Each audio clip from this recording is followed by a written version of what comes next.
welcome to the next version of ClickData's webinars that we put out. My name is Luke Fife. I am the Director of Business Development for North America as your co-host today.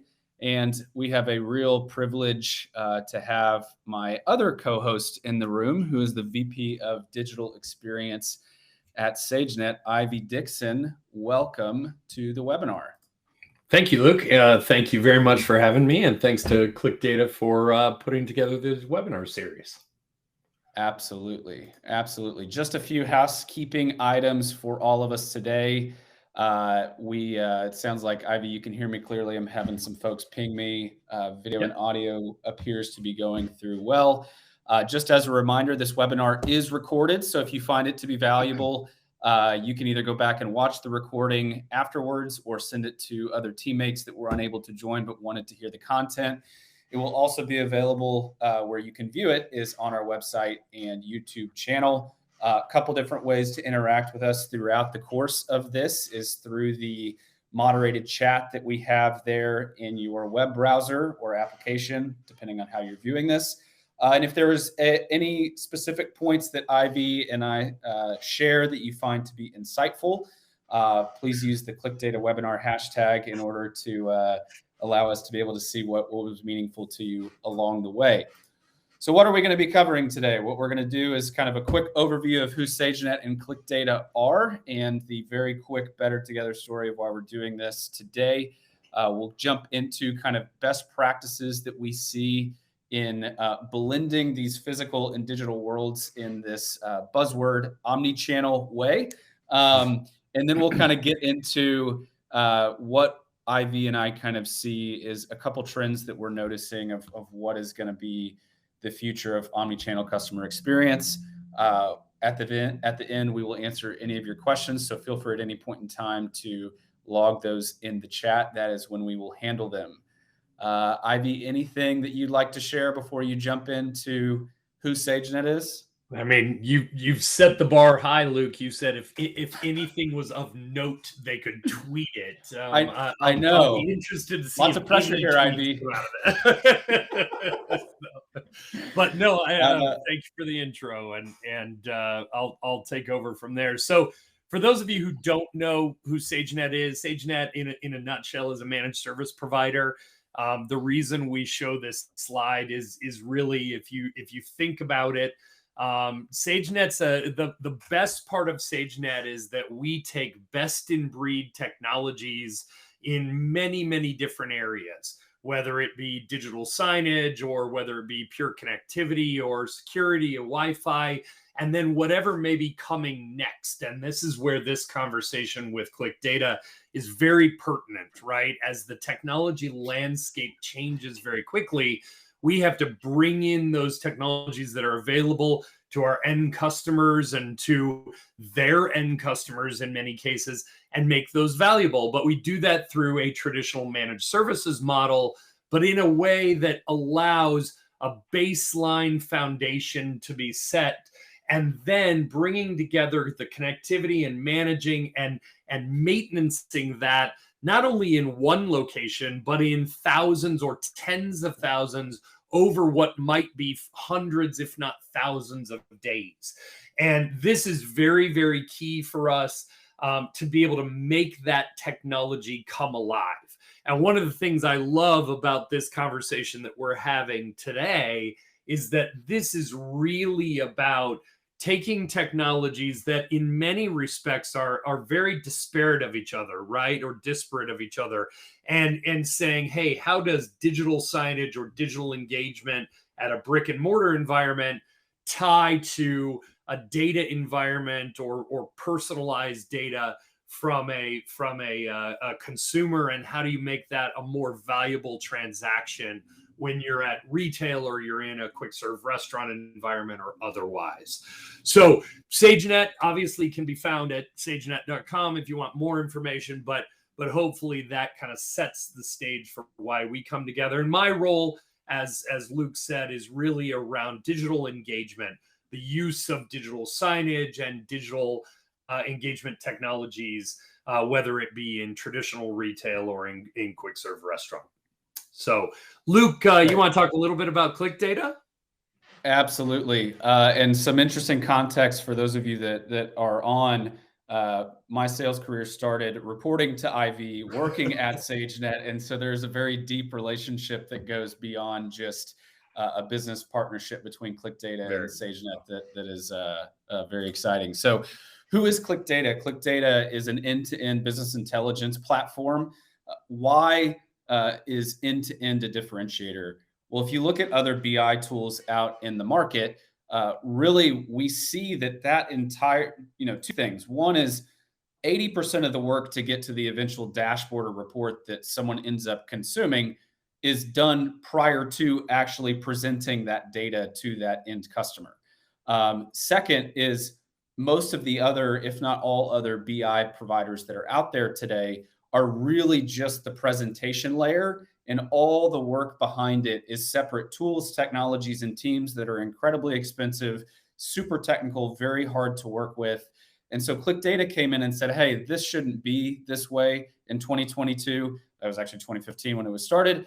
And we said there's really four key parts of a traditional data pipeline that really in every data project and every dashboard and every report is common, which is one, data ingestion. You've got to bring data in from all these disparate sources that are out there, whether it's internal different applications or external data sources. Two, once you bring it in, it's got to land somewhere, right? And so we have a cloud data warehouse where you can store the data in a traditional single source of truth data warehouse model, or I like the way that someone said it in the past, a single source of analytical truth in a data lake type of model.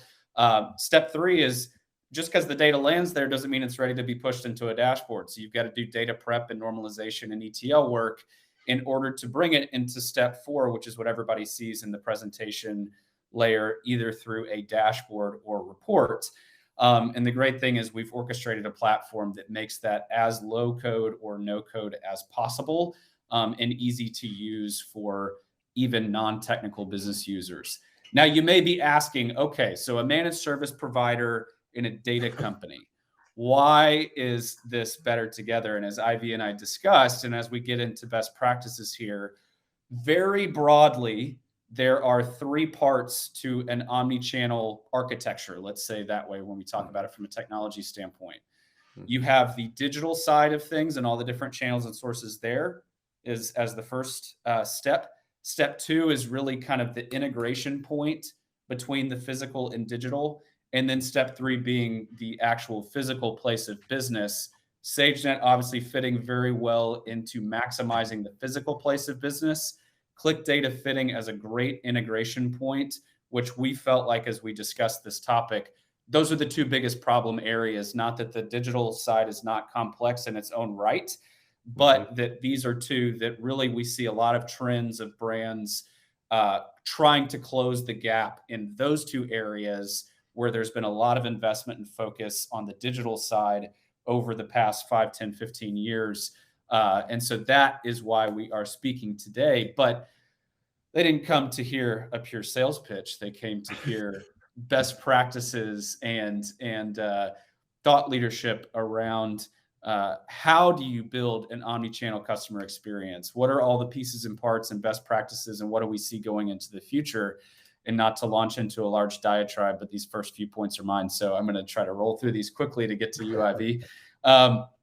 But when you look at that specific integration point where ClickData fits, foundationally, any project that you take on, you have to, I've seen time and time again, customers that I work with, that if they've defined really well in what the specific target is at the end of the day of what they're trying to accomplish, who they're trying to accomplish it for, if they define the problem statement as it relates to the business, that's typically where I have seen the most success. Those that are more opaque, especially in the machine learning space, as opposed to being very pointed of what they're trying to accomplish, typically ends up failing on the opaque side and is typically wildly successful when you've really clearly established what you're trying to get as a business outcome. Lastly, or secondly, when it comes to then establishing that outcome, you've got to define what data do you need in order to get there, right? Where is the data coming from? What data types, what data fields? and establish those different sources internally and externally of how do you get this 360-degree picture of the problem that you're trying to solve. We've known now for years that each application database is completely siloed, and that's why the data warehouses and the data lakes and these big data tools came about, is because we realized years ago and have continued to try to perfect this idea of bringing everything together to get a fuller picture of our business so that we can solve problems that we have. Lastly, once you've established your business outcome, you've established the data that you need and where that data is coming from. You look at where the data is coming from. I just kind of said it. So establish the sources of where you're extracting that data from, and you could even kind of bonus round it and look at what is it going to take to actually build those sources of data. You know, Ivy, it's interesting when we look at the world that you've lived in for almost 2 decades now. Yeah. And you and I having conversations 5 years ago that are just starting to kind of, you know, over the past couple of years come to fruition. Mm-hmm. I've had conversations with you, so I kind of know the answer a little bit. But you know, does this resonate in the world of digital signage and kind of digital experience at retail? That you know, there's kind of a trend of valuing the data side of that deployment more. Does it resonate, you know, more than ever at this point in time? And I think, you know, what's interesting about this list and interesting about the way that the physical, where the physical still stands alone and yet together with the digital, is in that first piece of the puzzle, the business outcome. And I think to your question, Luke, the one of the biggest issues that end customers or customers have had over the years is they do have a mountain of data. They have it available, right? They do have the capital dollars to put in a physical digital experience, right? Screens on the wall or touch screens or interactions with mobile at retail. And yet finding a way to properly blend those has been a challenge. And it's been a challenge because so many of these vertical implementations have been exactly that. They've been siloed vertically. So what a customer might have been doing previously with click data in 2017, they might have simultaneously been doing something with digital signage, and none shall the twain meet, even though they were wildly complementary of each other, right? And that's, you know, for whatever reason, right? Whether it's just hard, and in some cases it is hard because you have different teams inside of an organization, or whatnot, or people really haven't defined that business outcome on the front end to say, what do I want that experience to be? What do I want my customer to engage? You know, where do I want them to engage with me? How do I want them to engage? And then what do I need to get that done? And if I need to get that, if I don't have those pieces, right? If the data is either not clear or I don't have it, how do I go get it? Right. And then once I do have those sources, how do I then marry it up to digital? And that's where we move kind of into the next set of best practices here, which is that translation out of the first and into the second. And you know, this number 4 for me is it's one of those things that some people might say is very cliche, right? Strong partnerships are necessary.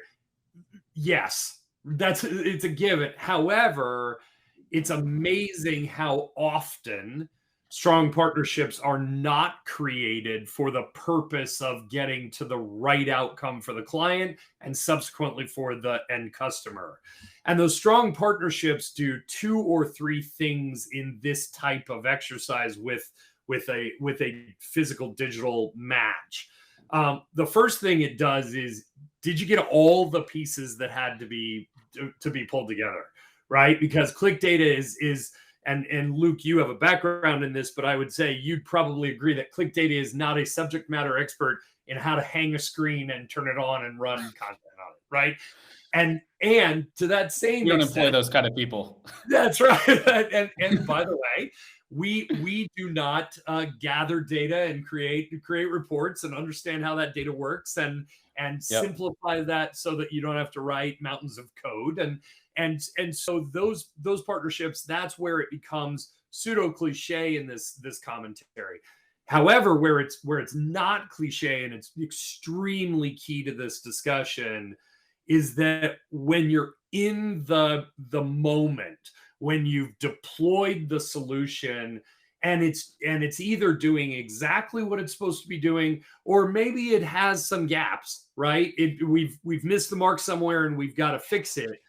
If you have those strong partnerships, you are mutually coming to the table for the benefit of that client versus what might be finger pointing or what might be, hey, this is a data problem. Click Data has to solve it, right? And we just hang screens on the wall.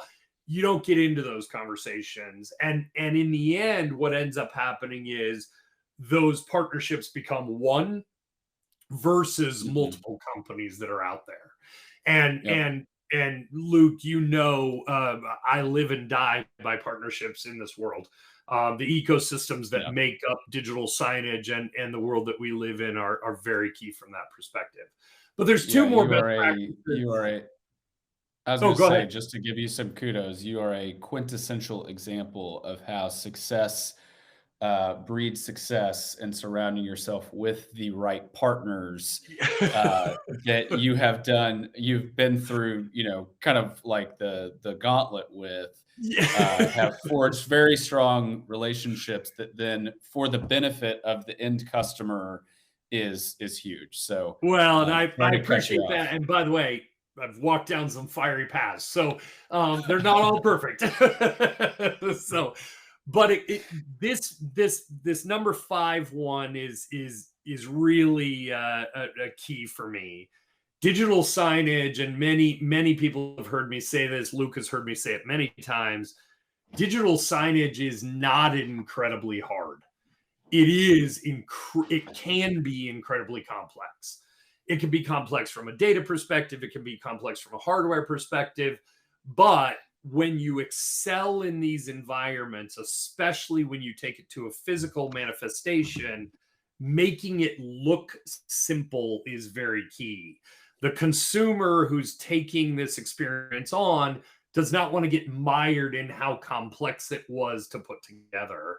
And so making something that looks really easy on the front end or is really easy for the customer to engage with is very, very key. It's amazing how to kind of like shift a second, not talking about like end consumer, but the customers that we work with.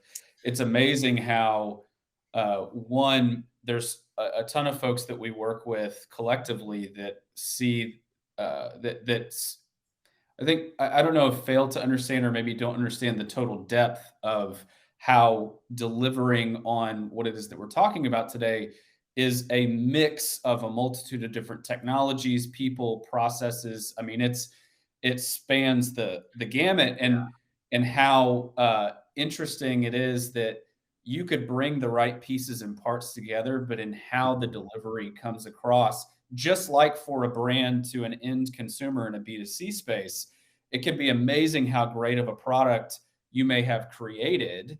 But the delivery of that experience to the customer across all channels, I mean, you and I have seen it time and again, how that can completely erode the business that you're trying to build, right? Right. That's right. Yeah. And there's a concept actually in digital engagement around affectionately, it's that idea of not creating a Swiss Army knife. If you create something that has too many tools or too many gadgets, it doesn't become as useful as if you keep it very, very straightforward. And to your point, you may have a lot of inputs coming in on the data side. You got to sift through that and make that something that's tackleable for the client and for the consumer. Totally. But then there's kind of one more best practice here before we kind of talk about where we're headed. There is a value proposition here that has come out of the last, call it 3 to 5, maybe even 7 years, where consumers are willing to give up data if it's used in a valuable third party transaction. So if I walk into a brand that I know that I want to engage with, I am willing to provide them something that then can be used in a digital physical environment at the retail space or in the QSR space. I'm not going to do that if there's not an understanding of why I'm doing it. So that best practice is to say, what data do I have available and how do I value that in the chain all the way down to the end for the consumer, because they've chosen to give it to me. And I think that's very key is they don't give that up just for the heck of it. and so you want to make sure you're using it in a way that's valuable, not only for you and for your client, but really for the value of the consumer, because then they're going to engage even further. It's going to translate in dollars and cents, right? And it's like we're on the same wavelength or something, because as we look into this crystal ball of the future of omnichannel customer experience, it actually leads to kind of a trend that I wanted to talk about first, and then we can kind of launch into this piece of the discussion, is this idea of data privacy. I mean, that's kind of taken center stage, right? And not just here in the US, but globally. Sure. And you see kind of almost two sides of it, right? You see the side of legislation and governments, and you see the side of kind of trends that you see generation to generation of how they feel about data privacy, right? Yep. And so as I kind of thought more about this, and I think about interactions with customers, and I think about a ton of information that I've consumed over the years, I think there's really two sides to where I see that where that going. In the short term, and we'll call it the next 10 years, because short term is relative, you don't exactly see very commonly legislation go through, especially, speaking about the US specifically, the painstaking process that it is to actually get something passed into law, even something as bipartisan supported as data privacy is. You don't see that go through that process, and then 3 years later, that law is overturned and something new is put in place. Sure. So I think in the short term, the legislation that's put in place that affects marketers from the standpoint of, I don't know that this is IV, I don't know that this is Jack, I don't know that this is, name a person, right? I don't know that this is their specific identity. It's de-identified. You see that with Apple and how that's affecting Facebook and stuff like that. So I think in the short term, these constraints from a data privacy perspective will be a challenge for marketers. But I think when I look at how this looks in the long term, and we're talking 10 years plus into a couple decades from now, marketers will have settled into kind of a new way of operating in that world that I think at the end of the day will make them better at their job, be able to provide a more holistic customer journey that is based upon solely de-identified data. That when you look at trends and generational views of data privacy, Gen Z is very clearly like, hey, if there's benefit to me, if there's a brand that I want to associate myself with, nobody's going to get to the point of giving you their social security number just because they want to give it to you.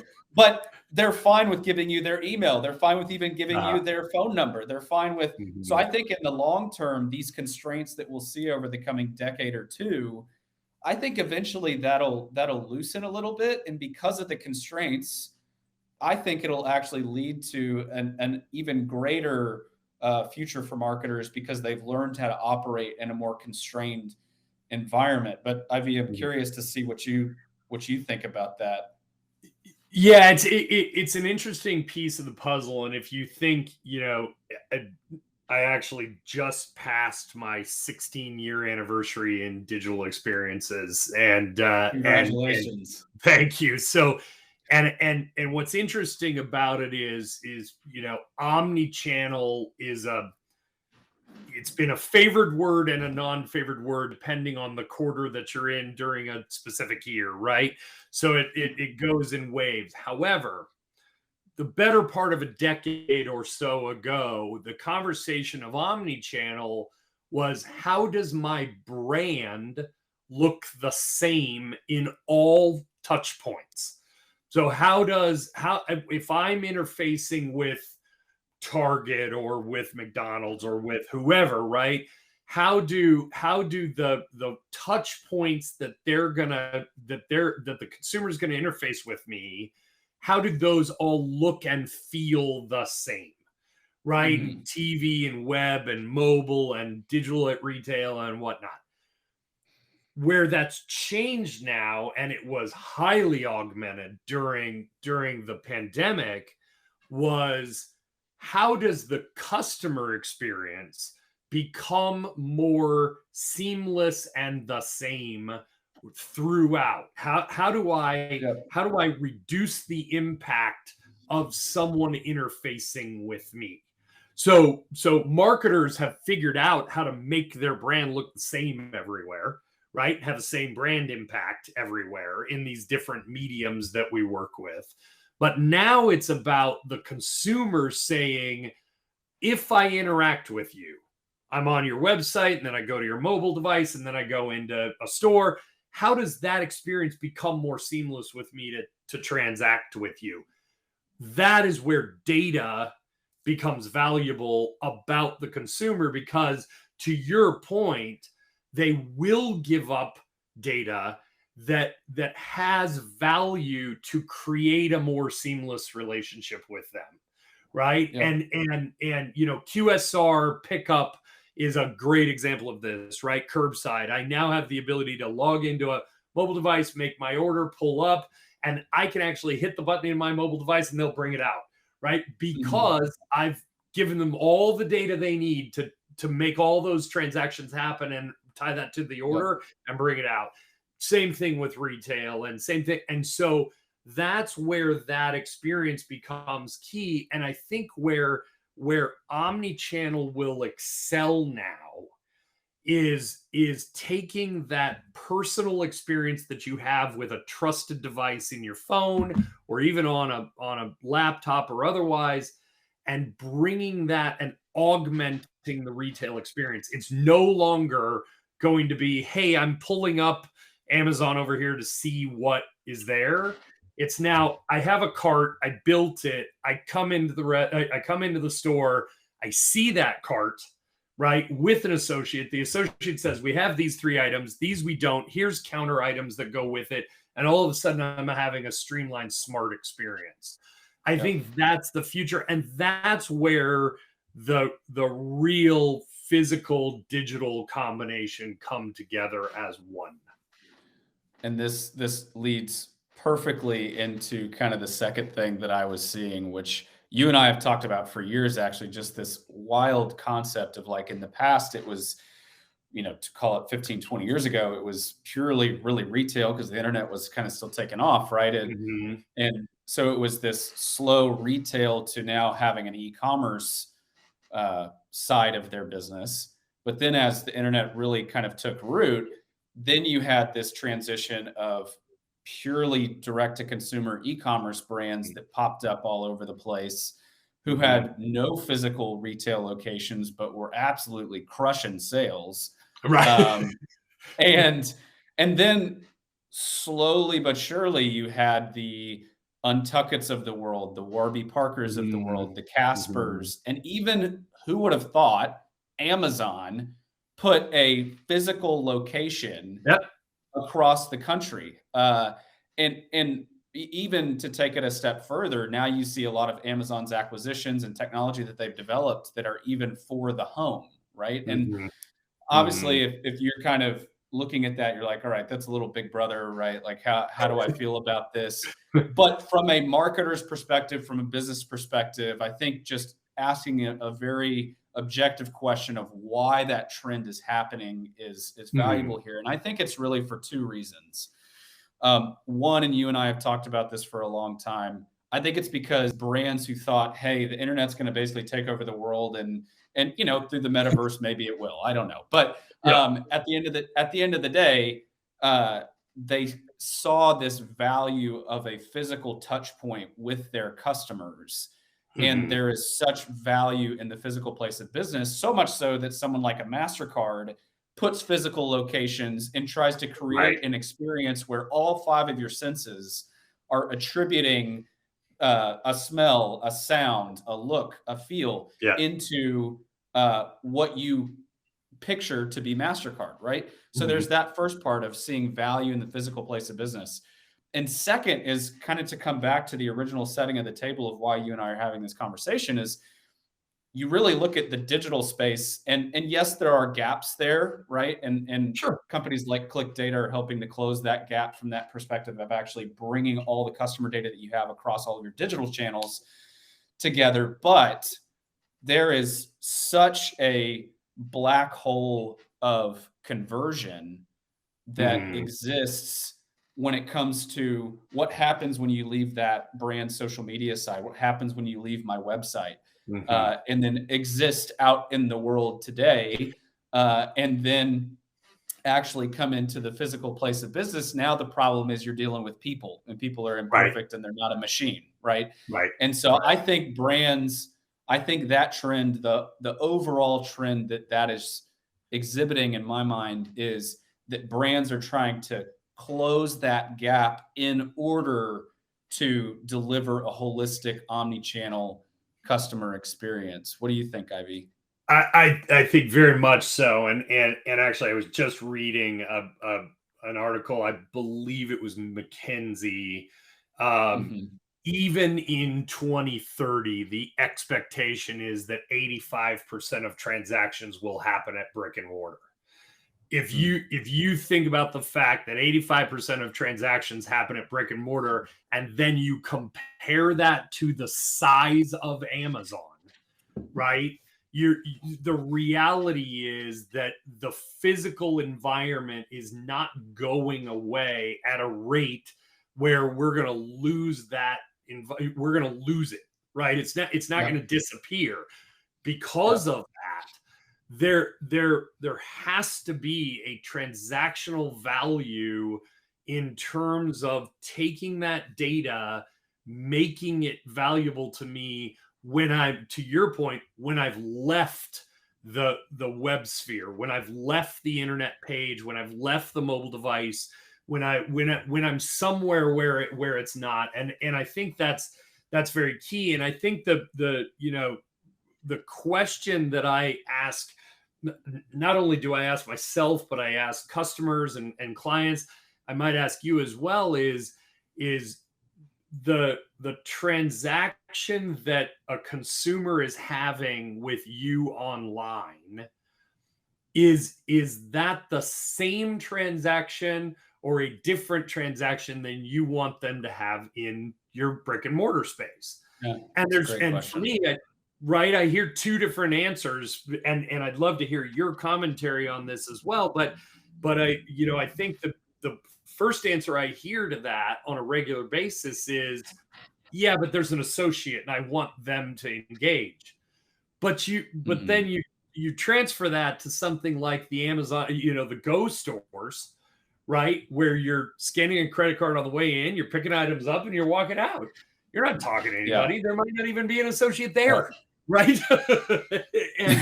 and so all of a sudden you've translated that into almost the exact same experience that you've had in digital. And I think you can't do that without these data channels. You can't do that in I'm going to publish or schedule content only. You have to do it in a dynamic data perspective. I don't know if you've thought about that as well. No, I think that the experience, it's funny because I've said for years, just like the war over talent is over in the talent one, I think that the war over the consumer is over in the consumer one. Yeah. in a global environment. If I want whatever I want, I don't have to look just here in the States. I can look all around the globe, which means Yeah. that I, as the consumer, am the one that has the control. So the funny thing about, I think, crafting a unified experience is I would almost answer that is it depends on the day.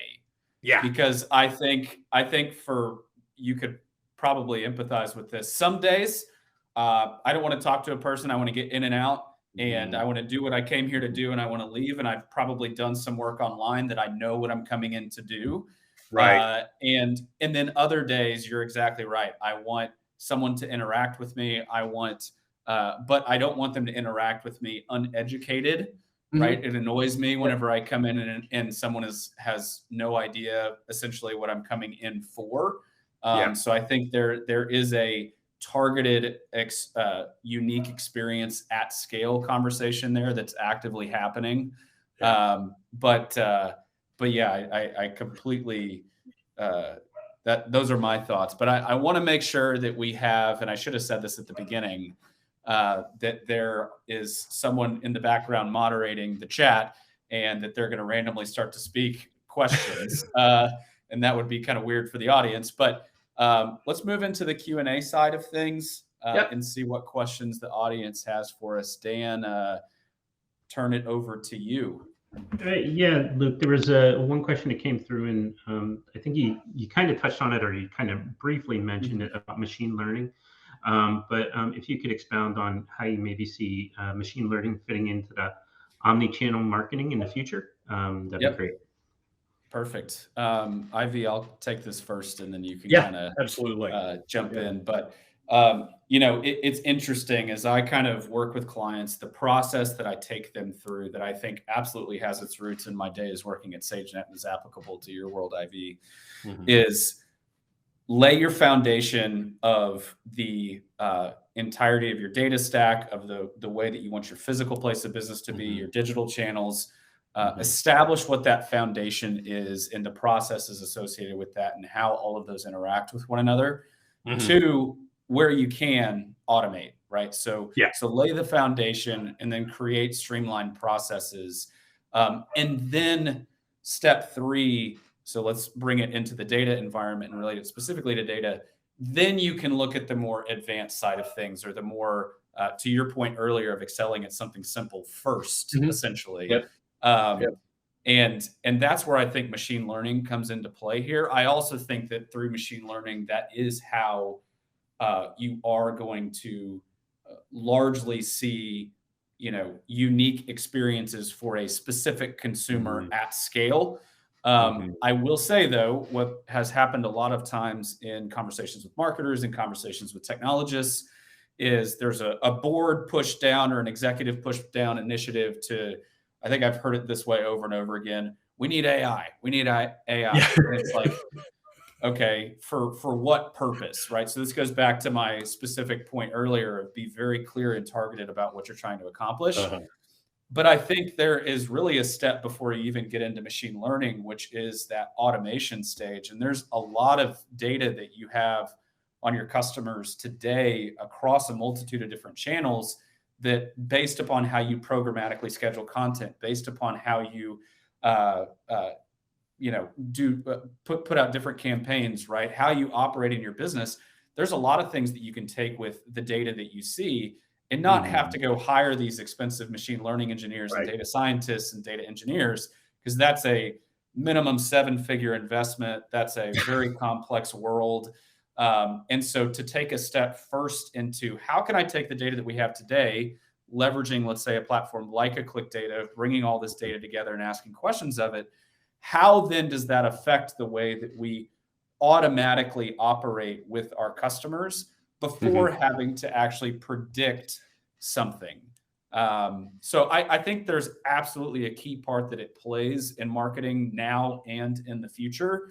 But I think that there's a couple steps that people should take prior to that will have still great impact before having to invest all that time, effort, and energy and money into a very, very complex world that is data science and machine learning. But Ivy, what do you think? Yeah, it's amazing as as many years as I have done digital signage and digital experience, I still have a boatload to learn. And one of those areas to learn in is the AI ML side, because it's something that has not really dramatically affected what we're doing on a regular basis. That being said, my take on machine learning is relative to the consumer, and what I mean by that is, and it's interesting, as we were talking about kind of physical and digital and the data pieces of this, right? What people are willing to give up. Consumers are substantially smarter about what they want from a transaction than they have ever been. Some of that is the data. Some of it is the technology they have available to them. Some of it is, the Amazon effect. Some of that is just naturally people have gotten more aware of how they want to interact and how they want to transact. Listen to them. Yeah. Don't silo yourself and say we know how to transact with the consumer, because you might not. And so machine learning actually could be very powerful in that, in taking in that data, understanding how people are transacting, and then evaluating, is there a way that they're wanting to transact that we're not allowing them to? And such a good point. That's where I think ML and then subsequently AI, but to your point, like, put AI over here in a bucket all by itself, right? Mm-hmm. Get the data and look at it and say, the consumer is smart. What are they telling us? And I think that's very key to that conversation. Yeah. And absolutely, the point there is well taken. The data scientists that are friends of mine that I've met in the industry and had them walk through the machine learning life cycle, to your point of listening to your customer data, the kind of, just like I mentioned about click data of a pipeline there, of really the 80% of the work happening before the data is presented. It's really similar ratios when it comes to the machine learning life cycle, which is that 80% of the work is the blocking and tackling of bringing the right data together to then do very deep data discovery. And then eventually it becomes a model. But there is a ton of work that is on the listening to what you're saying, right, Ivy, that's incredibly important. Well, Dan, do we have any other questions at this point? I know we are over kind of normal allotted time, but I think this has been a really good discussion. No, this has been great. I think we can just hold any other questions for future. Because we are pushing up against time, we're gonna have to probably cut it off right now. Yep. Perfect. Thank you all for joining. Ivy, thank you so much. This has been a pleasure. Great discussion. If you want to get in touch with either one of us, ivy.dickson, ivy.dickson @sagenet.com, or luke.fife@clickdata.com, luke.fife@clickdata.com. You can follow us on LinkedIn, YouTube, on either one. And on the Click Data side, we do have a way for you to engage with our data platform in a free trial manner. Feel free to do that as well in engagement post this webinar. Thank you so much, everyone, for joining. We will talk to you soon. Thanks, Luke.